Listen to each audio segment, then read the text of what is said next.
আচ্ছা বাপু, তুমি চলেই যেও। জানি তো তোমায় হাজার ভালোবেসেও ধরে রাখতে পারবো না। তাই তো তোমার স্মৃতিগুলো মনে রাখার জন্য আজ বানাচ্ছি কড়াইশুঁটি দিয়ে ছোট নতুন আলুর দম। প্রথমেই আলুগুলোকে নুন হলুদ দিয়ে ভালো করে সেদ্ধ করে নেব। এরপর কড়াইতে কিছুটা তেল দিয়ে আলুগুলোকে ভেজে তুলে রেখে একটা বেসিক মশলার পেস্ট করে নেব।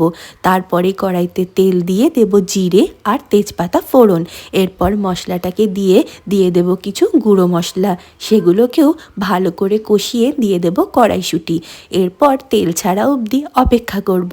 তেল যেই ছেড়ে দেবে তখনই দিয়ে দেব পরিমাণ মতন জল। তারপর দিয়ে দেবো এই সুন্দর সুন্দর মিষ্টি আলুগুলো। এরপর কিছুক্ষণ ঢেকে রাখলেই তৈরি আমাদের কড়াইশুঁটি দিয়ে ছোট আলুর দম। আর তার সাথে এখানে ভাজছি দেখো ছাতুর কচুরি। দেখে লোভ হচ্ছে কিনা একটু জানিও তো। শীতের সন্ধ্যায় যদি এরম ছাতুর কচুরি আর আলুর দম পাই তাহলে সন্ধেটা হয়ে ওঠে একেবারে ফাটাফাটি।